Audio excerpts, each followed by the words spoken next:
अस्सलाम वालेकुम and very good morning. आज ईद उल फितर का दूसरा दिन है। आप सबको मेरी तरफ से बहुत बहुत ईद मुबारक हो। आज हम जहाँ जा रहे हैं शायद ही आप कभी वहाँ गए हो या आपने कभी उसका नाम भी सुना हो। हम जा रहे हैं डिस्ट्रिक्ट मुनीर के पहाड़ों में वाक़िया चढ़ वाटरफॉल। ये एक इंतहाई खूबसूरत और हसीन वाटरफॉल है। आई होप कि आपको बहुत पसंद आएगा इंशाल्लाह। तो चलें पिशावर से सफ़र का आगाज़ करके हम जीटी रोड के रास्ते से मर्दान जाएंगे। वहाँ से हमारा रास्ता अलग हो जाएगा। सुबह के 7 बज रहे हैं और बहुत हसीन मौसम है। मर्दान में मकाम चौक से राइट टर्न करने के बाद हम इस वक्त काटलंग रोड पर रवां दवा हैं। ये भी एक बहुत हसीन और सरसब्ज इलाका है। इस रास्ते में एक तारीखी गांव जमालगढ़ी भी आता है जो कि अपने खंडरात की वजह से मशहूर है। 2 किलोमीटर के बाद हम काटलंग बाज़ार पहुंच जाएंगे। काटलंग बाज़ार को क्रॉस करने के बाद हम मियाँ खान संगाऊ गांव में दाखिल होंगे। संगाऊ का इलाका भी बहुत हसीन और सरसब्ज है। कुशादा मीडोज़ हैं दोनों तरफ और बिल्कुल सामने जो है ये संगाऊ का पहाड़ी सिलसिला है।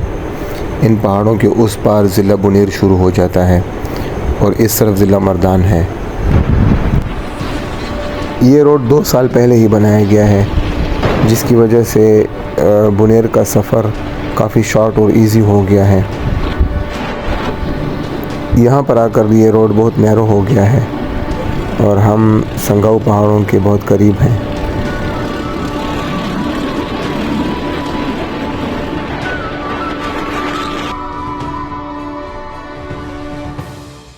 इस वक्त हम काटलंग के गांव मियाँ खान कले में मौजूद जो है पहाड़ी सिलसिला है, इसका नाम है संगाऊ। हम संगाऊ के पहाड़ों में इस वक्त दाखिल हो रहे हैं। एक बहुत ही शानदार व्यू यहाँ से आपको देखने को मिलता है नीचे की तरफ।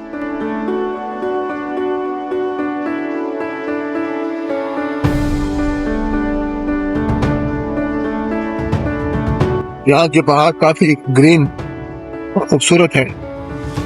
जैसे जैसे आगे जा रहे हैं व्यू और भी खूबसूरत होता जा रहा है। हमने मजीद 1.5 आवर ट्रेवल करना है चर वाटरफॉल तक पहुंचने के लिए। काटलंग से 1 घंटे की राइडिंग के बाद हम पहुंचे हैं संगाऊ टॉप।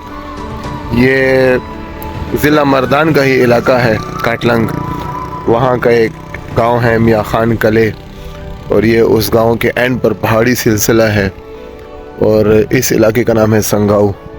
ये अपनी खूबसूरती की वजह से मशहूर है। इसके पहाड़ काफ़ी सरसब्ज और बड़े हसीन पहाड़ हैं। ये आप सामने रोड देख रहे हैं। हम इस रोड से चढ़कर ऊपर आए हैं और इस वक्त हम संगाऊ टॉप पर मौजूद हैं। ये बिल्कुल टॉप है। इसके बाद उतराई है और यहाँ से उतरने के बाद जो है हम ज़िला बुनीर में इंटर होंगे।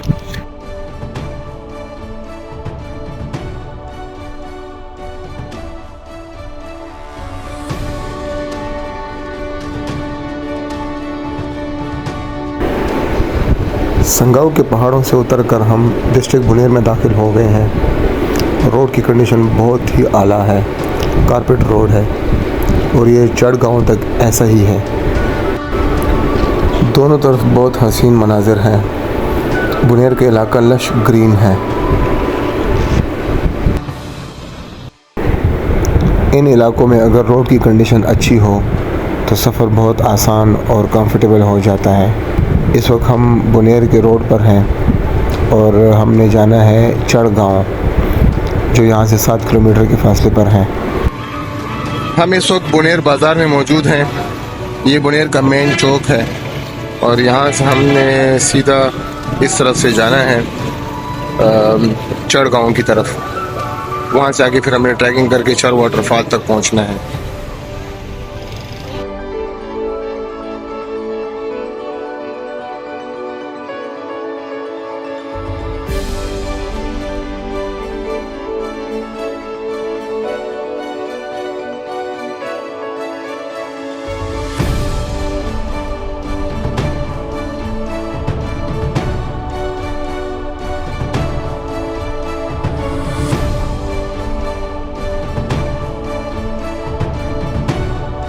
मेन रोड से लेफ्ट टर्न करके हम अभी वाटरफॉल के बिल्कुल करीब पहुंच रहे हैं। ये यहाँ से तकरीबन कोई 100 मीटर के फासले पर है चढ़ वाटरफॉल। बहुत ही खूबसूरत गांव है ये, लश ग्रीन है। अप्रैल के महीने में ये इतना ग्रीन है तो सोचें कि जून जुलाई में ये इलाका कितना ग्रीन होगा। और सामने आपको आई थिंक वाटरफॉल नजर आ रहा है। नीचे हमने बाइक्स पार्क कर दी हैं और अभी हम जो है हाइकिंग हमने स्टार्ट कर ली है। थोड़ी सी हाइकिंग है इस रास्ते में और वाटरफॉल ये बिल्कुल सामने आपको नज़र आ रहा है। क्योंकि ये अप्रैल का महीना है इसलिए इसमें पानी बहुत कम है। जून जुलाई के महीने में जब ग्लेशियर्स पूरी तरह से पिघल जाते हैं तो ये वाटरफॉल फुल भरा होता है। इसका जो पानी है वो नीचे रोड से भी दिखाई देता है। यहाँ से हम अभी एलिवेशन गेन करेंगे थोड़ी सी। एक बहुत खूबसूरत पुरसकून और लश ग्रीन इलाका है। काफ़ी ग्रीनरी है यहाँ पर और मौसम भी अच्छा है।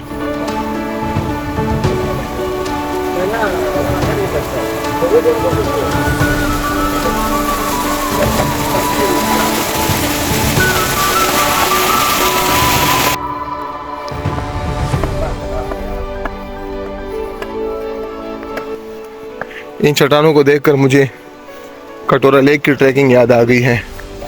उसके रास्ते में भी इस तरह की बड़ी बड़ी चट्टानें थी। ये कैमरे में बड़ी छोटी दिखाई देती हैं लेकिन ये बहुत बड़ी हैं। इन पर से गुजर के हमने उस वाटरफॉल तक पहुंचना है। हम चढ़ वाटरफॉल के इंतहाई करीब पहुंच गए हैं। ये सामने है चढ़ वाटरफॉल, लेकिन इसकी टूटनी किसी ने बंद की हुई है। ऊपर से पानी बंद हुआ है। आई मीन ग्लेशियर अभी मेल्ट नहीं हुए और इसलिए इसमें पानी बहुत कम है। जून में इंशाल्लाह ये वाटरफॉल जो है इसका नज़ारा कुछ और ही होगा और ये काफ़ी बुलंदी से गिर रहा है। इससे ज़्यादा हसीन व्यू लेने के लिए थोड़ा मज़ीद एलिवेशन गेन करनी पड़ेगी, थोड़ी और सख्ती बर्दाश्त करनी पड़ेगी इन पत्थरों और झाड़ियों में। ये है आखिरी सीढ़ी, इस पर चढ़ना है और इंशाल्लाह देन वी आर डन। चलें जी, यस वी आर क्लोज। और ये है चढ़ वाटरफॉल का इंतहाई क्लोजअप व्यू। सोचें अप्रैल में इतना हसीन है तो मई जून में कैसा होगा जब ये फुली अपनी पूरी आबोताब के साथ बह रहा होगा तो उसका क्या ही नज़ारा होगा, क्या ही सीन होगा। अच्छा अब इस कितनी गहरी खाई है यार, यहाँ से उतर के फिर ऊपर चढ़ना है। चले now showing you from the closest angle चढ़ वाटरफॉल। इसकी बुलंदी का अंदाज़ा कीजिए, बिल्कुल हाइट पर आसमान दिख रहा है। ये इतना बुलंद है और ये इसमें भी पानी बहुत कम है लेकिन इसका नज़ारा अभी भी बहुत ही दिलकश नज़ारा है, दिल को मोह लेने वाला नज़ारा है। What a romantic scene, what a romantic view it's creating. सोचें जुलाई में इसका क्या सीन होगा, क्या नज़ारा होगा। और ये बैक साइड पर देखें नीचे गांव का नज़ारा, नीचे गांव है चढ़ गांव, पहाड़ों के बीच में एक छोटी सी वादी है। ये बहुत ही हसीन और ग्रीन माशाल्लाह। जब आप पहाड़ों में आते हैं तो आपको अल्लाह की कुदरत का सही माने में अंदाज़ा होता है और आपको पता चलता है कि अल्लाह की कुदरत कितनी ताकतवर है और हम इसके सामने कितने बेबस और कितने कमज़ोर हैं। हमारी इसके सामने कोई हैसियत नहीं है। सही मानों में पहाड़ ही आपको जीना सिखाते हैं। इंसान के अंदर जो है आजिज़ी पैदा करते हैं, सब्र इस्तिकामत पैदा करते हैं पहाड़, और हौसला भी पैदा करते हैं, अज़म भी पैदा करते हैं आपके अंदर। मैंने पहाड़ों से बड़ा कुछ सीखा है और अभी बहुत कुछ सीखना बाकी है।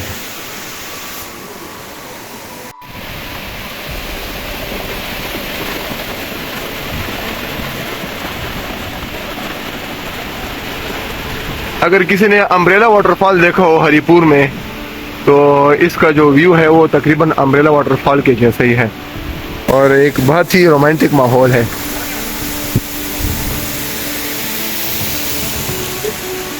इस वाटरफॉल का पानी इन चट्टानों के बीच में से बहता हुआ नीचे एक छोटी सी नदी की शक्ल इख्तियार करके इस गांव में से गुजर जाता है और निकल कर दूर जाकर दरियाओं में शामिल हो जाता है। अभी हम इस हसीन वाटरफॉल की बेस में बैठकर पहले चिकन को मैरिनेट करेंगे और फिर उसके बाद बारबेक्यू करेंगे इंशाल्लाह। चिकन मैरिनेट हो गया है, अभी हमने आग जलानी है बारबेक्यू के लिए।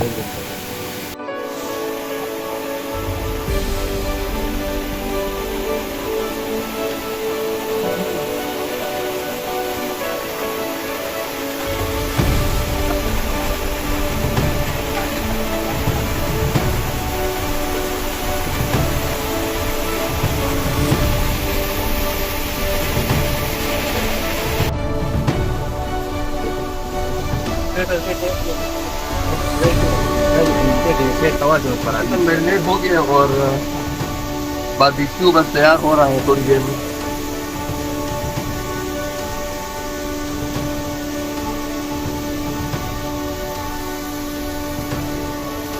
यार वाजिद भाई ये बहुत जबरदस्त नजर आ रहा है इस। जी हाँ बिल्कुल, इसका कलर जो है वो बड़ा प्यारा कलर है। उम्मीद है कि ये बड़ा टेस्टी होगा इंशाल्लाह।